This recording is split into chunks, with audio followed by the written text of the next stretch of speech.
Ladies and gentlemen, the 3 knockdown rule on Triller is in effect. I'm Steve Kim, joined by Maverick Mario Lopez, our Top Gun. Oh, God. The cheese is so thick, but I love it. I love it. So are you my goose? Would you die? Are you dying on me right here? Call me Rooster. Okay, the second coming.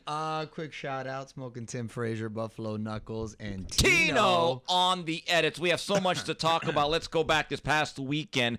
Brooklyn, New York at the Barclays Center on Showtime pay-per-view.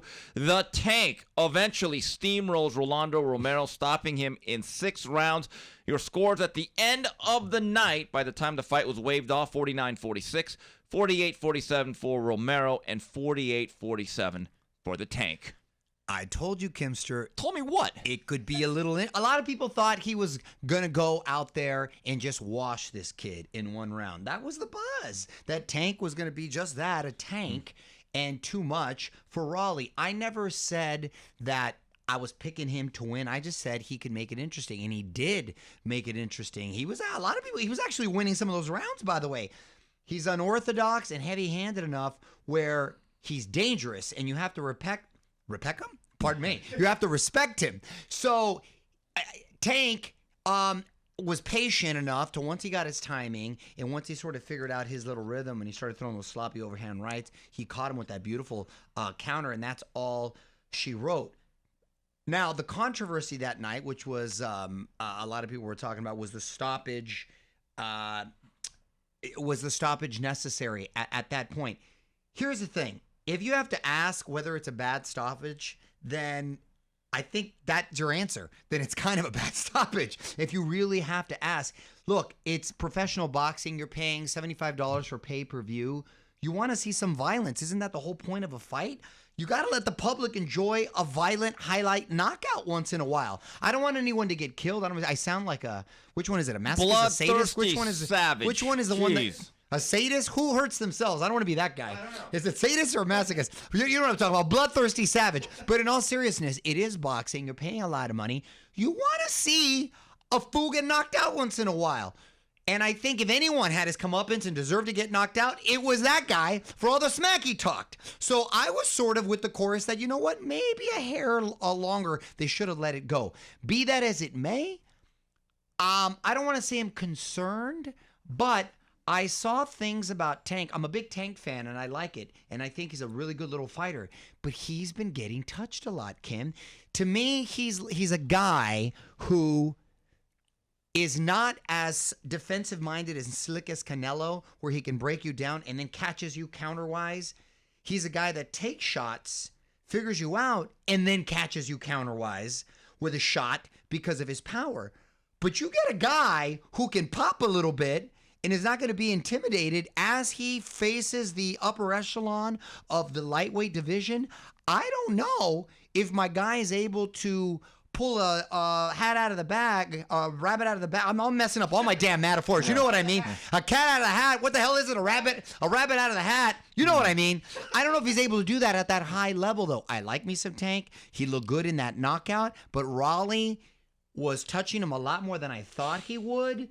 And I don't want to hear when I heard names like Shakur Stevenson and Tank. I think Shakur outboxes this kid, and I think he's in real fights with the upper echelon of the division.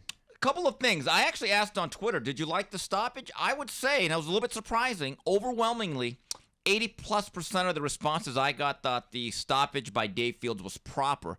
With that said, 20 seconds left in the round. You're winning a few rounds. You're in this fight. You haven't taken a beating. Exactly. You got to kind of gauge that. You got to gauge that. And you're asking people to pay all this money. And especially that kid who did all that talking. And he's got heavy hands. You got to give him a shot. Yeah, here comes an 80s baseball reference as it relates to Rolando Romero. Hopefully he's better than my references. I messed him all up. You today. really did. You're botching things left or right.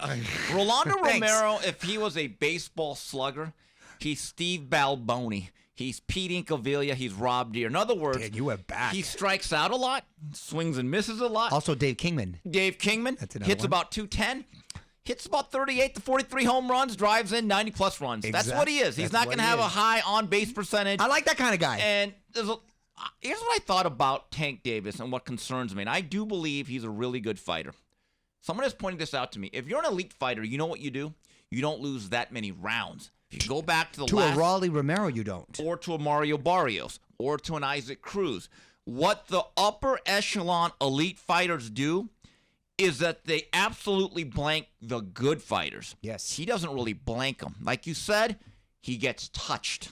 Even Leo Santa Cruz, a much smaller guy, was having some success in there. So you start thinking about potential fights if he chooses to stay in the lightweight division. Yeah, he has no choice. Physically, look, that's another thing. Well, that's what I'm saying, It was Kim. not Romero's power. It was really his length and his reach. So I'm thinking to myself, boy, if you go back up to 140, ooh, that's going to be tough. Oh, no, 140, forget about that. I'm telling you, even at 135, Devin Haney, Shakur Stevenson, even at Kambosos, I think there are problems for him. I really do. I don't think he necessarily goes and steamrolls a division like the Tank he is. But he is strong. He has the eraser. He does really have the eraser, but if you get a guy, as you get older, Yep. they're not as chinny. The fire coming back is a lot more explosive. It's interesting to see which direction he's going to take. And you're right. At the end of the day, Rollie Romero, what really was his downfall was his mechanics. He Right. stepped out over his feet, took a misstep, chin is up there. It wasn't even a hanging curveball. It was a T-ball. Right. He served it right up. Yeah. And a lot of other fighters who are much more technically and fundamentally sound, they're not going to leave that opening. No, well, that's what I'm saying. He had some success. What happened is what I predicted was going to happen. I said it shouldn't go farther than 6, but he will have moments, and that's what happened. You should listen to me once in a while. Yeah, right. You're taking credit for actually saying, I'll. You thought he was going to wash him, and I told you it was interesting. You That's saw all what I said. happened. I think he did wash him. I No, never wash him as he went out there and blew him out in the I first never round. felt first Tank- 2 rounds. Did you ever- I said he would have moments, and he would make it interesting. Did you ever think Tank was in danger? No. Hold on a second. I thought there was let me ask you this. Did you think he lost a couple rounds? Yes. Okay, then.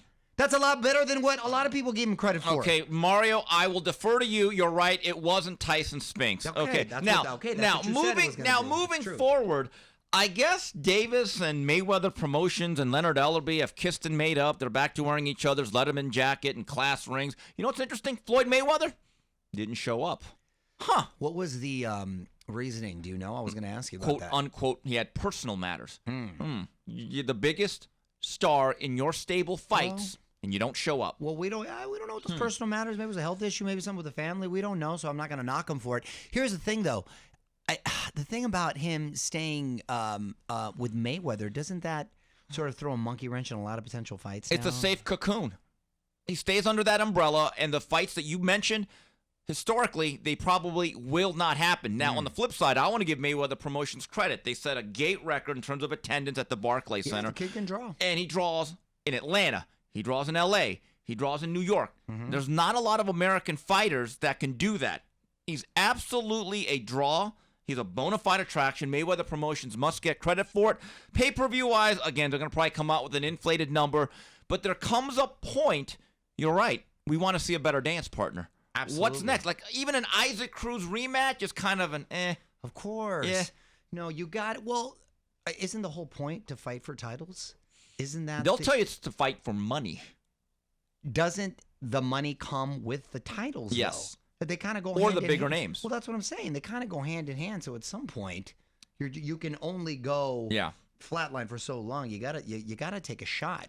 So look, Tank, I think, did what we thought he was going to do, and like I said, I thought it was going to be interesting. But now, looking into the future, if it's not any of the names that you just mentioned, whether it's a rematch with Cruz or someone else, who would you like to see him go up against? Well, the names that you mentioned.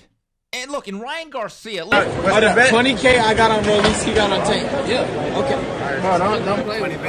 I'll pay you shit tomorrow. Tomorrow. look, his logo. that's right. He Okay, showed hold up on. that Time day, out. too. A nice tuxedo, by the way, the Ryan Garcia wore. There's more news on him later. But his logo. I don't know why the tuxedo, by the way. My guy looked like a valet. Okay, well, I don't know why. I give don't him know why. $5, they'll He's bring handsome, along your kid. Mercedes. But Ryan Garcia, in all fairness, his logo should be that blue cap emoji. It's all cap with him. He knows Look these. at you with the modern reference. Thank you. Look Thank at you. you. You Well, went I'm on old Twitter school, all now the you time. want the modern Yeah, but I'm reference just over here. like, he knows that they are not simpatico between Golden Boy and Mayweather and PBC. Did he pay that $20,000 to Errol Spence? Oh my God! Look, first of all, Ryan, when you're betting not on gonna a make- 12-1 underdog, Get odds. Get some odds. You'd make a terrible bookmaker. I did see on Instagram Live yesterday. He was on Instagram Live with his brother, and his brother asked him if he paid the money, and he's like, "I can't wire it on Memorial Day." Why? Oh, really?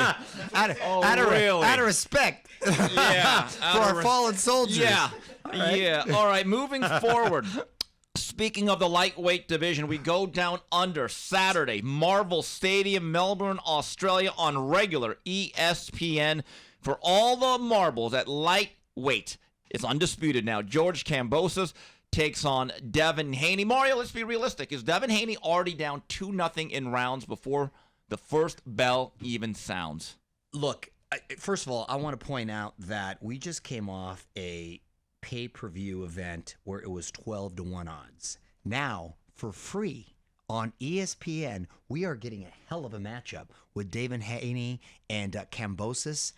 It's sort of like it's awesome. You got to. This is a perfect example of where you're gonna millions more are gonna be able to see it. I think the star level is going to raise for both of the fighters, assuming it's a pretty good performance. But this is all what's great about boxing, what's happening this Saturday. I think Kambosos is riding on a high, both on confidence on the heels of Teofimo. My guy stays in the gym. He is looking as sharp as ever.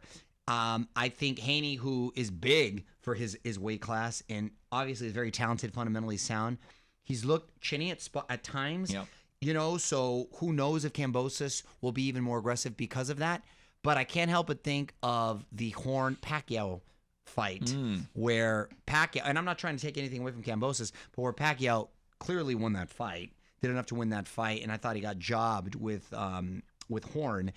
Will we see something like that again in another close fight? I don't know, but history has shown that it doesn't look good for Haney as far as having that even playing field. I hope I'm wrong, and I hope they can't deny him if it's something as stark of a contrast as like Bivol and Canelo. They couldn't deny him even though they tried. No, they tried. So we'll see, but I think this is a hell of a little matchup, which I want to get into after you give me your thoughts. Here's what concerns me about Devin Haney.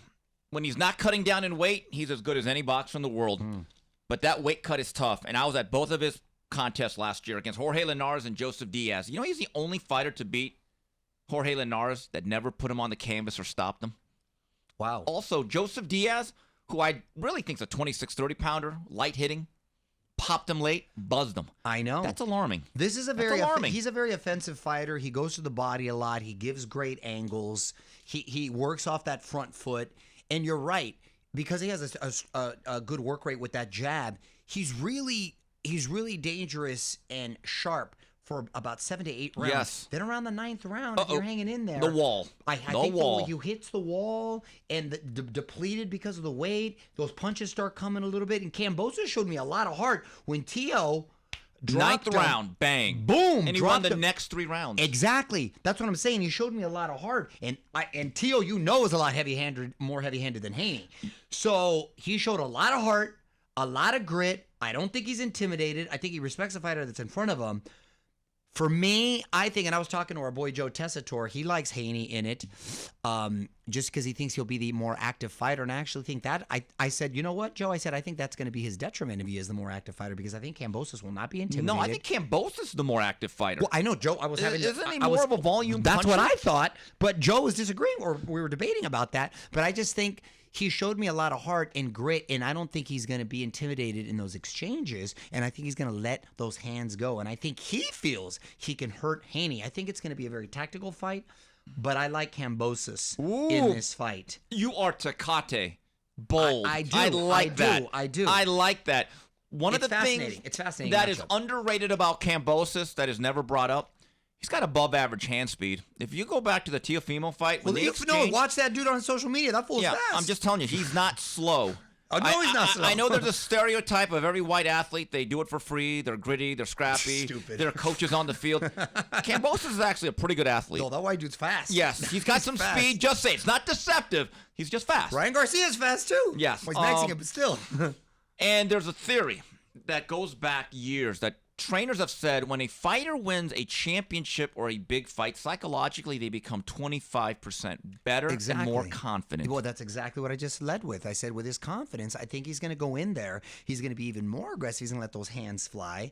And I also think because of the crowd. Now, listen, the crowd sometimes can backfire, too. Yeah. You got the pressure of home, people hitting you up for tickets, the weight of the world. You feel like you have to do something spectacular to prove yourself. But he's a very mature guy from what I've seen. I like him both. He's a very mature guy.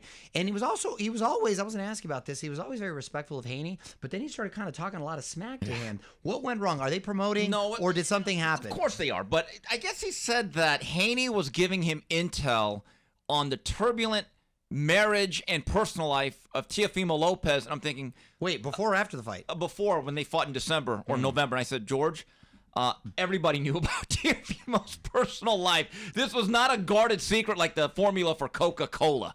Okay? So anyway, I think Kambosos is a live dog. I think the only bet to make here, because he's actually the underdog. Look, Haney is the more skilled guy. The chalk, the consensus is with Devin Haney. But I don't know if I wouldn't bet. If I had to bet $100. What are the odds right now? I think it's about 2.5, 3 to 1. Who? For Haney. I think Haney's the favorite. Yeah, Haney no. is the favorite. Wow, 2.5 to 1. Well, damn, that's a good bet to take then. Yeah, although that Kambosos. fluctuates, but I'm just saying Kambosos is going to be a very, very So what's your pick? tough I said out. Kambosos. I'm going to go with Haney to hang on late. I think he's going to struggle late. I think he builds enough of an early lead, but it's going to be a struggle. Also on this night from the Armory in Minneapolis, bet you a Minnesota, torta. it's showtime. WBO, WBC junior featherweight title is on the line. Stephen the Scooter Fulton out of Philadelphia takes on Danny the Roman Empire. Mario, I'm going to say it right now. I think it's the best fight of the night. It's actually the fight I'm looking forward to, even the stuff going on down under. That is a great weekend of fights. You know, last weekend was the first time that UFC has not had a fight card, especially on holiday, in a long time. I was like freaking out. It was weird. Thank goodness the Tank. What do people do on their nights when they're in fights? It's the weirdest thing. It's the weirdest thing. Yeah. So thank goodness the Tank fight was going on. But this weekend, it's like we Boxing Palooza 2021. Because you're right, great matchups, competitive fights, free. That's the thing. It's better impact for the fighters, the health of the sport. Awesome. You know, when also it's 2022. Yeah, you're right. You're right about that. I keep what did writing. He say? He said 21. Yeah, my checks keep coming back to me saying, "Hey, you want to go back to the pandemic player?" Yeah, you're right. If you look at Stephen Fulton, his last fight with Brandon Figueroa, look, that's a big guy with a lot of activity. I thought he eked it out, but he got touched more than I thought he would. Everyone thinks he's slick. I actually think he's just fast, athletic, and tough. Slick means the ability to stand right in front of a guy or be in the pocket and slip, slide, roll, and be evasive. I don't think he's that evasive. Now, Danny Roman's not nearly the size. He's not the physical, imposing physical figure that Figueroa is. But what have I called him before? The line drive hitter. He just cuts you up with shots from the mid-range. Everyone is picking Fulton. I think Danny Roman is another live dog because, quite frankly, he's running out of chances, but he's got to understand you are the B-side here. They're not happy with the circumstances of how long they've been had to wait. He has not fought since May 15th, 2021, but Danny Roman will, in my view, if Fulton wins this fight, this will be the best professional victory he will have had in 21 pro fights. This is a true litmus test for the Scooter. I cannot wait to watch it. And Danny Roman has a chance because he's always said, I want that rematch back with MJ Akhmadaliev. You win those other two bouts, and Akhmadaliev defeats Ronnie Rios later in June. It's setting up perfectly. Also on this card, this is a fighter that we like. He's only 6-0, but David Morrell takes on Calvin Henderson. I'm going to say it again. That kid had heavy hands. Morrell, to me, in terms of risk versus reward, it's the worst guy for David Benavidez. I think he's that talented. And right now, I'm not messing with any guy that's 7-0 that's a talented Cuban, deep amateur background. Yeah. He's southpaw, and as you could say, he can bang. That fight doesn't happen. That's not anything on the radar. Does not make sense. All right, moving on to news and notes. A lot of things going on in the world of boxing. Let's go through some of this. Anthony Joshua, who will be fighting Alexander Usyk later this summer in Saudi Arabia in their rematch, will now be trained by Robert Garcia. By the way, that he's actually in Riverside. And it was announced earlier this week, Ryan Garcia will take on Javier Fortuna July 16th at the still Crypto Staples Center in L.A. You know, I like that. I didn't see that coming, but I like the matchup with AJ and Robert Garcia. I wish they had a couple fights before jumping into Usyk. What does AJ need to do? Be more offensive. What is Garcia great at? Getting his fighters to be more offensive and to bang it out in there. Eddie Hearn seems to think, and he went on record saying that he doesn't see Usyk lasting 6 rounds on this next one.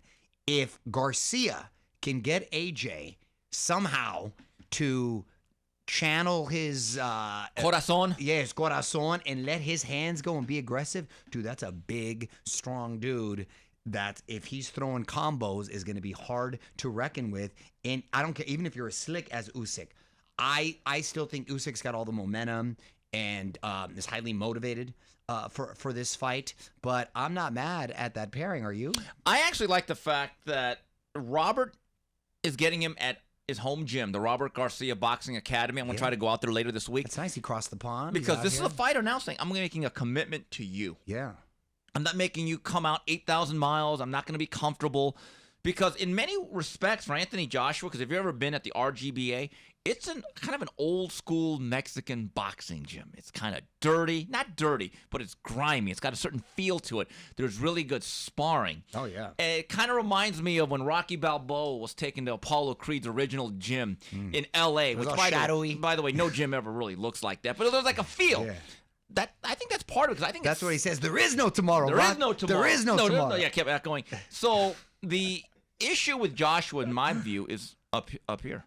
Exactly. Psychologically. And because Dude, and if he's hanging out with a bunch of tough-ass Mexican dudes that like to throw right there, hopefully that gets a little bit, you know what I mean? It rubs off on him a little bit. I think Eddie Hearn is very smart to pair them up. Well, look, Anthony Joshua, about 4 or 5 months ago, went on this world tour where he spent a week or two with every known trainer in America. Then it turned out he was going to go back to the assistant of his old trainer. Then all of a sudden, out of nowhere, Robert Garcia's training him. I like this. It's a great opportunity for Robert Garcia, who's one of the world-class trainers in the sport. Yep. Mario, Ryan Garcia, is Javier Fortuna, a guy he was supposed to fight last year before he pulled out. Is this really a step forward? Well, it's a step, and that's all we can ask for right now. And the kid can fight. Javier Fortuna is not a shabby opponent at all. He can fight, and I think on the heels of To Go, and remember Ryan's been out for about a year, I think Fortuna's a step up from that, but not too dangerous of a one. I don't have a problem with Fortuna if the next fight, let's say, is in September, and it's a higher caliber opponent, assuming he gets past him. So I don't have a problem with that. Yeah, keep this in mind. Javier Fortuna last summer at the soccer stadium that you've been to a few times ended up fighting Joseph Diaz and lost a pretty clear-cut 12-round decision. I guess it's okay. Look, this fight's going to do well commercially. Hopefully, Golden Boy will be able to stack this undercard. And for Ryan, look, do I think it's a step? Yes, but again, he needs to stop grandstanding with all this talk of Tank Davis. There's just no indication that That's both been sides, like a couple years at now, least, too. yeah. Mario, this is a fight that I've said that's on my Mount Rushmore of want fights for 2022. And you know what? There's no date, but it's been formally announced.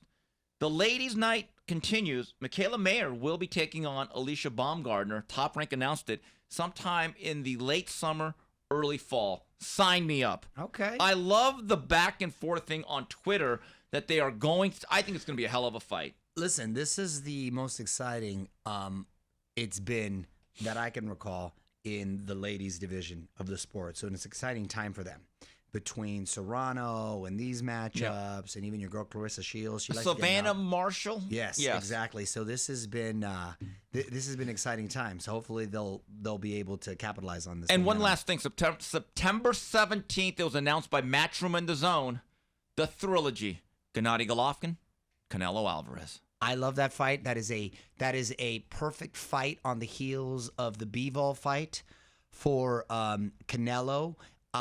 It's of course at 168, big Mexican Independence Day weekend. I like that Gennady's going to get another big payday. Look, it's not the Triple G when he fought him the first time around, but I still think it's a dangerous Triple G. I think it's a Triple G that gets touched a lot more. But look, anytime we see fighters go up and then go back down, Yeah, immediately.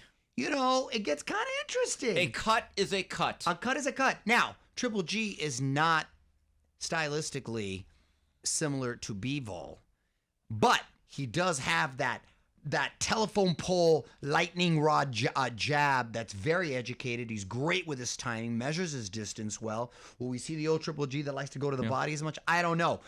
But I think the rest has done him well. I think 68, he'll feel even better. Yes. He'll be strong. I actually think, obviously, you have to favor Canelo in it just because he's a younger man. But I think it's interesting. Much more interesting. I don't mean interesting like Rollie Romero, Tank Davis interesting. I think it's much more competitive. Do you disagree? No, I'm with you. I've said that last year. People thought I was nuts. And here's another factor and why I like B-Ball to really give him hell.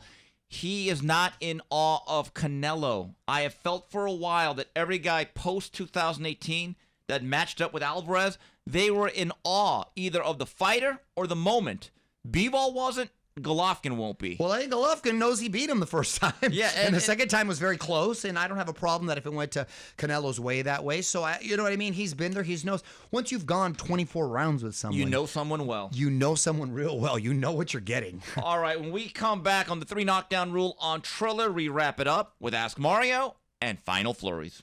And we're back on the 3 knockdown rule on Triller. Let's go to the Ask Mario segment of this fine program. Here's one from our old friend, the only Sanch. Ask that Torta Kingpin, Mario Lopez Viva.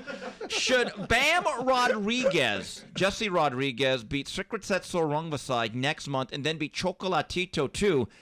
Has there ever been a 3-fight run you can remember like that for a young fighter? Would he punch his Hall of Fame ticket on that type of run? First of all, I love me some Bam. So that's great. Fighter. And the fact that if he were to do that little run, look, it's a little early to say Hall of Fame, but he's definitely on his way. He'd be on the pound-for-pound list. He's on the pound-for-pound list 100%. And if he keeps that up, but let's just let's just hope he can those fights come to fruition. Yeah, well, one of them will. Remember, June 25th, in his hometown of San Antonio, he is fighting Secret-Setso Rungvisai. That's a tough fight. Okay, that's a heavy-handed guy. That's a tough fight. So what do coaches always say? One game at a time. Take it one at a time. Here's one from Adam Logan. With the return of the monster, Nino Inoue, who will be fighting next Tuesday morning, next week. Realistically, how many more weight classes do you think Inoue can go up and still carry that terrifying KO power? Mario, he was at 108, 112, and then he skipped 115. Now he's at 118. Listen, not everyone is Manny Pacquiao. Manny Pacquiao is one of those great fighters that comes along every 10, 15 years. He happens to have, to me, one of the most impressive blends of speed and power in both hands. Inoue's power is on another level, too. I've never seen someone gather so much torque. It's great. But I don't know if he doesn't have the speed of like a Pacquiao. Oh, I disagree. No. He's not the volume puncher. I think he can snap off punches. But the thing about Pacquiao is it's not just hand speed. I'm talking foot speed. He closes that distance. Look at Pacquiao when he was young. He would be like 7 feet away from you and he'd feint and then he'd close that distance. Well, he was frenetic. There's no doubt. That's what I'm saying. No one's like that. So, and he is fast, but with that said, what was his last fight at? 118? 118, and he's going to fight Nonito Donaire, who's the other most dangerous bantamweight, right. And I still think it's a tough fight. Yeah. Donaire, look. That says a lot about Donaire. I think maybe he can go up another 22. Yeah, 22. I think he'd be competitive 26. I don't know if the power will still be there because that's asking a lot. You look at Inoue. I actually think fundamentally he's more sound, but he's not as athletically dynamic as a Pacquiao. But keep this in mind about Donaire. Since losing that fight of the year, I believe it was in 2019 in the World Boxing Super Series, he has wrecked 2 undefeated guys. I mean, he beat Norbine Obuale, and then he just wrecked Raymar Caballo, and he was like Willow. He turned back the clock. One he was of the getting greatest younger. rejuvenations. Well, not Willow, more like Ponce de Leon. He found the fountain of youth. Are we talking about Willow the movie? Yeah, the movie. With the midget? Yeah, the midget, but everyone got older. Dude, but anyway. I don't feel so bad about my bad references early on. The issue is, if you look at Nonito Donaire's record below at 118 or below, he's basically an undefeated fighter. He had one 5-round loss early in his career, and then the Inoue fight. I'm just telling you, this is a guy, if he never would have moved up to 22 or beyond, we're talking about a guy who'd maybe have 2 losses. That's how impressive he is at that weight class. One of the all-time greats, already a Hall of Famer. Here's a question from Joel. What's your favorite De La Hoya fight? It's an interesting question. My personal favorite, not necessarily the one that was the most impactful. My favorite, I really like the Ike Corte fight. So did I. Broke my heart to say that. I thought he beat Corte. I love Corte, but I thought he beat him. 114, 113. Yes, but the last knockdown, he swung it. He dropped. He got dropped. He dropped Corte. He showed a lot of heart. Oscar. The thing about Oscar is that he fought with a lot of like, for such a happy guy, he was angry in that ring. He was mean in that ring, and he was a great fenisher. And that was a heavy-handed dude. And that jab, remember how strong that jab was that Corte had? That was one of my favorites when he was at his peak. I mean, he had so many, but that was probably one of my favorites. The first Mosley fight I loved because it was. Do you think he did enough to win? I thought Mosley won the first fight. Yes, clearly. Which one was the closer one? The second one was at the MGM Grand, but the first one was at the Staples Center. I remember It was the first big boxing event, and it was in between one of the Lakers-Pacers games. So it was a big moment for LA sports. Yeah, there was a lot of people there. The most impressive De La Hoya that I saw, where I said, "Ooh, this kid's pretty special," the way he blew out Rafa Ruelas. Oh man, the way that he little run. exploded. No, I was at that fight, second round. Yeah, the way he was, and when he did Ruelas and Chicanito Hernandez, back, and he broke his nose in like 12 places. It lit like glass. It shattered. Dude, at lightweight, Oscar was bad. Yes, he was, and I've always said if he just would have stayed with the professor Jesus Rivero, I don't know who beat him for a while. Remind me to tell you about some stuff with that. That seems to be off the record. No, yeah, I'll tell you off the record. You're gonna like. And here's one from Derek Batista, and you alluded to this before, earlier in this fine program, Mario. Mr. Batista asked, "Am I crazy to think Shakur Stevenson outboxes Tank 9 rounds to 3? Tank seems too small for the tall and slick southpaw." That's exactly what I said earlier. You're exactly right, Mr. Batista. I think Shakur. Talk about swimming without getting wet. That's a slick boxer. Yes. And he's got some pop. And I just think he's an overall more complete fighter. Maybe he's not as explosive as Tank, but just that kid's special. I've talked to trainers, and I said, who's the one guy that's going to be untouchable for the next decade? And they say the most dynamic talent is Boots. The soundest guy is Shakur. Now, Shakur was at the fight at the Barclays Center on Saturday, and I guess him and Tank took a picture. Here's one thing that stood out. Shakur is significantly taller than Tank. Oh boy. I'm just telling you, that already looks like a tough matchup. He don't want to part it. I told you that when we started the show. Yeah, and with Shakur, I don't know what's going on because Bob is already throwing water saying, nobody knows these other belt holders at 130. We're not overpaying. I'm like, oh, so then what? I guess Shakur's going to come back in September.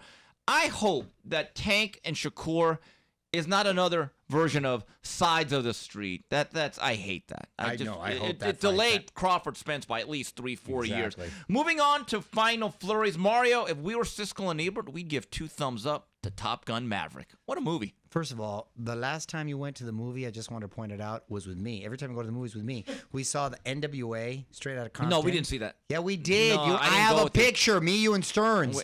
We saw that, We went to a Star Wars, and then we saw Oh, you're so stupid. I never saw that. Yes, you did. I never we saw. We saw the NWA one. And NWA? Then we saw, No Whites Allowed? Yeah, no, Straight Outta Compton. No Whites Allowed? You saw Creed? And then we saw Creed. And then The we saw second Creed. one. The second not one. the band. Yeah. No, not the band. Not the band. We saw that, and then we saw Top Gun. Yeah. Really enjoyed Top Gun. Yes. And the reason I think it's such a big success, well, for a few reasons. First of all, Tom Cruise is like the last quintessential true movie star. A-lister. My guy looks amazing. He uses Adjust for Men just like I do. There was not his black wig was black. He was coming in looking like Wayne Newton. It was so black, but he looks great. Whatever he's doing to himself, he looks great. He's almost 60, but he knows how to make a movie. And I think for a few reasons this movie's successful. Number one, they put a lot of money into it. It's a big budget popcorn fare, right? It's not a Marvel movie. You can only take so many of those comic book fares. It's so patriotic, pro-America. I think people want a reason to celebrate America. And it was a lot of fun, obviously beautifully shot. Miles Teller does a good job. He looks just like Goose. And what I liked about it, too, is there was a look. You didn't have to see the first one to enjoy it, but if you did, you really enjoyed it. Accentuates Because it. it was almost the exact same movie for a long time. It opens with Kenny Loggins in Danger Zone. Tom Cruise on the motorcycle. It's the exact same shot. He's even saying, "Talk to me, Goose." There's references. I'm not giving anything away, by the way, if you haven't seen it. So there was so many references, and when they're at the bar, and and it just, you're essentially watching the same movie till probably the last 30% of the film, and then it turns into something else, which is great. But not only shout out to Tom Cruise, but Jennifer Connelly. She's 51 years old. She looks amazing. She looks great. That's an example of someone who's aged really well. Yeah, gracefully. only thing that was missing was Berlin, Take My Breath Away. Well, they had Lady Gaga's song right there. It wasn't Berlin. Well, that's the It thing. wasn't That's the one Berlin. thing that was different, though. In the original, there was a lot more romance involved. Remember, he had love scenes and stuff. This one, they kept it very surface level. They didn't go there. Yeah, I don't want to give away any spoilers, but it was very well cast. And when Goose, who plays the son, the rooster, plays the son of Goose. Not to interrupt you, but all their names, all the pilots, he has Maverick, and then I shout out to Val Kilmer. I'm glad Iceman was there, and he's got throat cancer, and he looked pretty good considering. Yes. But why they got the one Asian dude? Why they name him Yale? Yale. Couldn't Cold as ice. And they got one Latin dude right there, one Mexican dude right there. They named him, what was homeboy's name? It was not, they should have named him like Fanboy? Fanboy. They named him Fanboy. Why did they give him a cool name like Matador or Vato Diablo or Homie. Vato Loco, something? You know what I mean? They Ese. gave him a whack ass name, and they gave the Asian dude a whack ass The name. Asian guy should have been named like Suzuki or Bad Driver. But it kind of it was a little bit Operation Diversity. Here's what I did like. Like you said, they didn't woke it up. It wasn't this female with purple hair leading the charge. It actually looked like the military. And by the way, they actually paid homage in their own way to the beach volleyball scene. And I want to say that the naval pilot strength and conditioning coach is doing a hell of a job because they all look like Division I athletes. Also, I love to see it, Lawrence from Insecure, he got a role. He was one of the pilots. So it's good to see him diversify that. Look. He was a coyote. Right. It wasn't Citizen Kane. No, but was it a movie that you could have fun with and enjoy? It was a fun summer blockbuster, yes. Here's a complaint That's that I not have. a comic book movie. Here's exactly. a complaint that I have. By the way, hold on. I know where you're going to go with this. Tell me if I'm wrong. We got there. The movie was at 5:30. No, it wasn't. Hold on a second. No, it was scheduled for 5:30. Yes, we're old, so we wanted to go at 5:30. We got there 5:30, half hour for the previews right there. What? We saw like a half hour worth of previews, and all those movies look whack, by the way. The only one that looked good was Tom Cruise's Mission Impossible. Tom Cruise is the only one making great movies to go to the theater for. But dude, I'm not, and now we could I bought the tickets, and Kim did get the popcorn. No, that was very nice. So I got the tickets. And the Twizzlers. And the Twizzlers, shout out. You can assign seating. Yeah. Now with assigned seating, you got to, if the movie's 5:30, we don't have to show up now. We know the movie's not going to start till like 5:50. You got to give yourself 20 minutes, which is great. Once you don't have to rush anymore. You got the assigned, that's the move, right? Mario, as far as I'm concerned, I wrote about this on K9's Corner for Snack.com. When it comes to movie trailers and pay-per-view undercard fights, less is more. Let's just cut that in half. You're exactly right. I don't need six previews. I don't really go to movies. Let's just do 2 or 3. As it comes to pay-per-view cards now, let's just have 2 fights. Yeah. I don't need 3. You know what happened too? I got a big-ass thing of popcorn, big-ass thing of M&Ms, and some Twizzlers. I crushed them all by the time the movie started. So I had I had remnants by the time the movie. I was so upset. Yeah, and I had a big Mr. God, I love Mr. Pibb at the movies. You're disgusting. I mean, and then my teeth are all rotted out. But yeah, but you're right though, because you're thinking about holding your urine, and you're like halfway because there's so many previews. You're like, God, I could have. Dude, I was like another one, a half hour. I'm not exaggerating. It was awful. It was pretty awful. Marty, what's going on with kids sports? What's going on with your kids there? No, I wanted to talk about this the last week because remember when we were kids. You'd go like football season, then you play baseball season, then basketball, season. Gone. Everything specialized. Everything and specialized at a young age. There's kids now, 6, 7 years old, 6 days a week, Kim. Yeah, and they travel. They travel everywhere. I could not believe it when I took my kid the last time to the Vegas tournament. And there was these stud kids. I'm like, these kids are at another level, though. I don't know if it's, and this was wrestling for him, right? I don't know if it's because the UFC has now exploded on the scene, and a lot of the champions are former wrestlers. So I think the dads are kind of putting it into it at a young age. But there's now camps and there's now kids for as young as my son, 8 years old. Dude, these kids are going all over the country and they're going. So I met a kid at the beach when we were at the beach there. He was 14. He was just about to turn 15. He lives in La Crescenta. He's going to a school in Bellflower, okay, which is not close. Because of the certain wrestling program and the coach right there. I'm like, really? I go, you're trying it? And the parents are getting them up and drive them. Right now in the summer, they got practice from 7 to 10. When it's a school year, 4 to 8. 4 hours. I'm like, can you believe that, bro? Yes. I was just shocked that at such a young age now, they're getting these kids and having them focus, because for fear of burnout, I was. But if you want to be competitive and you want to be successful, long gone are the days of these kids where you play multiple sports. That's as far as individual sports. So I'm speaking solely. So all your tennis players, golfers, swimmers, wrestlers, fighters. That's it, bro. All year round. I was just shocked because that was not the case when we were growing up. Well, as it relates to wrestling, the UFC is a factor. We've talked about it, but also college has a real wrestling culture. You can go to a Penn State and Iowa State and get a free ride. So if you're good enough, you could save your parents hundreds of thousands of dollars on your education. That's a part of it. But this also relates to maybe not football, but although football now has a 7-on-7 thing where you don't tackle. But it relates to baseball. It's been going on for a while. Kids play all year round, even in the team sports. HBO Real Sports did a full-hour feature on it. The problem that you're having, though, a lot of these kids are getting repetitive motion injuries too early. Right. Kids are now getting Tommy John surgery at age 10 and 11. No, they're not. Yes, they are. are. You serious? Yes. Well, yeah, because if you got a gun, you can't be a kid. That's a different motion. And then think about wrestling's a violent sport. Yes. You know what I mean? And boxing too. You see, dude, the Mayweathers, the De La Hoyas, they were boxing since they were 6 years old.